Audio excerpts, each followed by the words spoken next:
కాలేజ్కి ఇప్పుడు log book తీసుకున్నారో అక్కడ మీ కాలేజ్ నేమ్ అనేది పైన వస్తుంది. బుక్ ఓపెన్ చేసిన తర్వాత ఇక్కడ ఈ పేజ్లో నేమ్ ఆఫ్ ద స్టూడెంట్ దగ్గర మీ నేమ్ అనేది రాయాలి.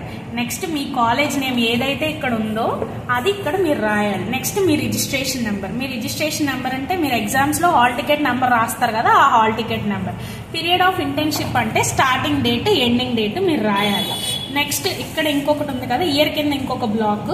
ఇదేంటంటే మీ అకాడమిక్ ఇయర్ అనేది మీరు ఇక్కడ మెన్షన్ చేస్తూ రాయాలన్నమాట. నెక్స్ట్ మీకు సర్టిఫికేట్ పేజ్ అనేది వస్తుంది. మేము ఏదైతే మీకు హార్డ్ కాపీ మీ కాలేజ్ వాళ్ళకి ఇస్తామో సేమ్ అదే ఇక్కడ ఉంటుంది. ఇక్కడ ఏంటంటే మీ నేమ్ అనేది కంప్లీట్గా నీట్గా రాసుకోండి. నెక్స్ట్ ఇక్కడ మీరు ఏదైతే సబ్జెక్ట్ ఇంటర్న్షిప్లో తీసుకున్నారో like digital marketing, Python, what ever అది ఇక్కడ మీరు రాయాలి. Period of internship during date వచ్చేసి ఇక్కడ స్టార్టింగ్ డేట్, ఫ్రమ్ అంటే స్టార్టింగ్ డేట్, 2 వచ్చేసిన దగ్గర ఎండింగ్ డేట్ అనమాట. ఇక్కడ ఏ డాష్ తర్వాత హవర్ ఉంది కదా, ఇక్కడ 150 అవర్స్ అనేది మీరు మెన్షన్ చేయాలి. ఏదైతే ఎండింగ్ డేట్ ఉందో అది ఇక్కడ ఈ డేట్ పైన రాయాలి. ఓకేనా? ఇక్కడ మీరు కాదమ్మా సిగ్నేచర్ చేసేది, సిగ్నేచర్ చేసే వాళ్ళు ఉంటారు, సో వెయిట్ చేయండి, మీరంటూ సిగ్నేచర్ చేసుకోకూడదు. నెక్స్ట్ అండ్ ఇంటర్న్షిప్ రిపోర్ట్ దగ్గర నుండి మీకు సర్టిఫికేట్ ఫ్రమ్ ఇంటర్న్ ఆర్గనైజేషన్ వరకు మీకు ఒక పీడిఎఫ్ అనేది సెండ్ చేస్తారు. ఆ పీడిఎఫ్ ఇచ్చే వరకు కూడా మీరు ఏమీ కూడా డీటెయిల్స్ ఫిల్ చేయకండి. నెక్స్ట్ ఎక్నాలెడ్జ్మెంట్ దగ్గర పేజ్ అనేది ఇలా ఉంది కదా ఎంటీగా, సో మీరు నీట్గా బార్డర్స్ అనేవి డ్రా చేసి నీట్గా రాయండి. అక్కడ కంటెంట్ ఏదైతే ఉంటుందో మీ ఇంటర్న్షిప్ ఇన్ఛార్జ్ ఎవరు, ఇక్కడ హెచ్ఓడి ఎవరు, అవి కరెక్ట్గా తెలుసుకొని రాయండి. వన్స్ ఎప్పుడైతే మీరు మిస్టేక్స్ రాస్తారో ఎక్నాలెడ్జ్మెంట్ పేజ్ అనేది సరిగ్గా లేకపోతే మీకు ఇంటర్న్షిప్లో మార్క్స్ అనేవి వెయ్యరమ్మా. నెక్స్ట్ కంటెంట్స్లో ఆల్రెడీ మీకు బార్డర్స్ కొట్టే ఉంది, మీరు ఎప్పుడు కూడా బార్డర్కి ఇన్సైడ్ ఉన్న కంటెంట్లోనే రాయాలి. ఇన్ కేస్ మీరు కిందకి పైన పైది కింద రాసినా కూడా అది ఇన్వాలిడ్ అవుతుంది. నెక్స్ట్ చాప్టర్ 1 మీకు స్టార్ట్ అవుతుంది. ఇక్కడ కూడా 4 సైడ్స్ మీరు నీట్గా బార్డర్స్ కొట్టేసి రాయండి నీట్గా. నెక్స్ట్ పేజ్ 10 అయిన తర్వాత మీకు పేజ్ 11 అనేది స్టార్ట్ అవుతుంది. ఏదైతే చాప్టర్ 1లో మీకు మిగిలిపోయిన కంటెంట్ ఉంటుందో అది మీరు ఇక్కడ రాయాలి. దీనికి కూడా 4 సైడ్స్ బార్డర్ కొట్టాలి. నేను పొరపాటుగా లెఫ్ట్ సైడ్ కూడా రాసేసాను అంటే కుదరదమ్మా, ఓన్లీ పేజ్కి రైట్ సైడ్ మాత్రమే మీరు రాయాలి. సేమ్ అగైన్ మళ్ళీ చాప్టర్ 2. నెక్స్ట్ చాప్టర్ 3 మీకు ఏదైతే డాక్యుమెంట్ పంపిస్తారో దాంట్లో ఇట్లా మెన్షన్ చేసే ఉంటుంది, మీరు ఎక్కడ కన్ఫ్యూజ్ అయ్యే పని లేదు.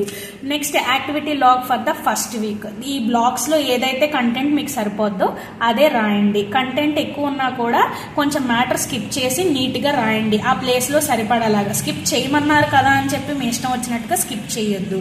నెక్స్ట్ పర్సన్ ఇన్ఛార్జ్ సిగ్నేచర్ అని ఇక్కడ ఒక బ్లాక్ ఉంది, అక్కడ మీకు మీ ఫ్యాకల్టీ సిగ్నేచర్ చేస్తారమ్మా. మీరు అప్పటి వరకు కూడా మీరు సైన్ అనేది చేయకూడదు. ఎప్పుడైనా సరే పేజ్ కి రైట్ సైడ్ మాత్రమే రాయాలి. ఇన్ కేస్ మీరు లెఫ్ట్ సైడ్ కూడా రాస్తే ఆ బుక్ అనేది ఇన్వాలిడ్ అవుతుంది. సేమ్ అలా activity log for the ending week in the sense 8th week. Okay, after completing 8th week again start chapter 5. So chapter 5 also మీరు పాస్ట్ లో ఏదైతే 1, 2, 3 చాప్టర్స్ ఎట్లా అయితే రాశారో ఇది కూడా అంతే. పేజ్ కి రైట్ సైడ్ మాత్రమే రాయాలి, లెఫ్ట్ సైడ్ అనేది రాయకూడదు. ఎంటీగా ఉన్న ఇలాంటి వైట్ పేజెస్ లో 4 సైడ్స్ నీట్ గా బార్డర్స్ కొట్టి మీరు రాయాలి. అలా మీకు ఇక్కడ మీకున్న పీడిఎఫ్ లో కూడా ఇలా పైన కనిపిస్తుందమ్మా, describe the real time technical skills have you acquired అని చెప్పి ఎలా అయితే కనిపిస్తున్నాయో అవన్నీ కూడా మీకు ఇక్కడ కనిపిస్తాయి అనమాట. ఏదైతే కంటెంట్ మిగిలిందో దాన్ని ఇక్కడ ఒక వైట్ పేజ్ లో మీరు 4 సైడ్స్ నీట్ గా బార్డర్స్ కొట్టుకొని రాయాలి. మీరు పేజెస్ కి బార్డర్స్ కొట్టకపోయినా, రైటింగ్ నీట్ గా లేకపోయినా, ఎలా అయితే బుక్ కి చాలా మార్క్స్ ఉంటాయమ్మా, ఎలా ఉన్నా సరే ఆ బుక్ అనేది ఇన్వాలిడ్ అవుతుంది. ఓకేనా? స్టూడెంట్ సెల్ఫ్ ఎవాల్యూషన్ అని చెప్పి ఉంది. ఇక్కడ మీ నేమ్, టర్మ్ ఆఫ్ ఇంటర్న్షిప్ మీకు ఇప్పుడు 2 months కాబట్టి షార్ట్ టర్మ్ ఇంటర్న్షిప్ ఇక్కడ 2 months అనేది పెట్టాలి. ఫ్రమ్ 2 అనేది ఉంది కదా, ఇక్కడ ఫ్రమ్ డేట్, ఇక్కడ 2 డేట్ మెన్షన్ చేయాలి. రిజిస్ట్రేషన్ నెంబర్ అంటే మీ hall ticket number. Date of evaluation means ఏదైతే 2లో మీరు రాస్తారో ఎండింగ్ డేట్ అది ఇక్కడ రాయాలి. ఆర్గనైజేషన్ నేమ్ అండ్ అడ్రస్ అని ఉంది కదా, so organisation name and address అనేది ఏంటి, ఇక్కడ మీకు స్టార్టింగ్ లో ఓటీపీ టెక్నాలజీస్ దగ్గర నుండి ఇక్కడ ఏలూరు 534002 వరకు కూడా దాన్ని మీరు రాయాలి. అంతేకాని కింద ఏమీ కూడా రాయక్కర్లేదమ్మా, ఏలూరు తర్వాత వరకు రాస్తే చాలు. నెక్స్ట్ మీ యొక్క స్కోరింగ్ అనేది మీరే ఇచ్చుకోవాలి. ఎప్పుడైనా సరే బిలో 3 లోపు మీరేమి ఇచ్చుకోకండి. బిలో 3 ఇన్ కేస్ మీరు ఇచ్చుకుంటే మీరు ఫెయిల్ అయిపోతారమ్మా. అబౌట్ 3 నుండి 5 లోపు ఇచ్చుకోండి. అన్ని 5s వేసుకొని అన్ని 4s వేసుకోవడం కాదు.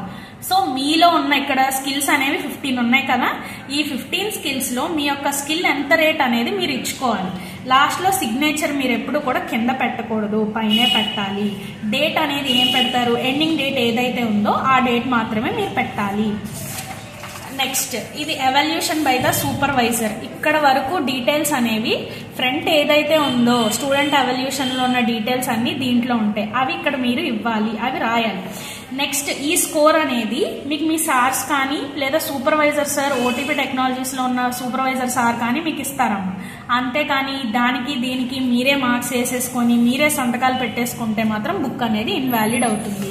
అగైన్ మళ్ళీ మీరు బుక్ అనేది కొనుక్కొని మీరు రాయాల్సి వస్తుంది. నెక్స్ట్ మీకు ఫొటోస్, వీడియోస్ అండ్ లింక్స్ అనేవి కనిపిస్తున్నాయి. ఇక్కడ ఏం చేస్తారు, పేజ్కి వచ్చేసి చక్కగా 4 సైడ్స్ బార్డర్స్ కొట్టేసి పేజ్కి 2 పిక్చర్స్ అనేవి స్టిక్ చేయండి. మీరు పేజ్కి ఒకటే తీసేసి ఇలా అడ్డదిడ్డంగా చేసేసి గమ్ ఎక్కువ పోసేసి బుక్స్ పేపర్స్ అన్ని అంటించేసేసి చండాలంగా అయితే మాత్రం చేయకండి అమ్మ.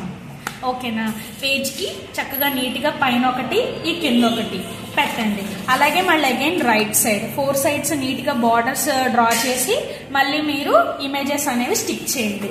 అలా ఎక్కడ వరకు చేస్తారు, పేజ్ 49 వరకు మీరు స్క్రీన్ షాట్ తీసుకొని ఆన్లైన్ క్లాసెస్ వాళ్ళు ఇక్కడ స్టిక్ చేయండి అమ్మా. ఓకేనా, నెక్స్ట్ పేజ్ నెంబర్ 50లో internal evaluation for short term internship అని ఉంది. నేమ్ ఆఫ్ ద స్టూడెంట్ దగ్గర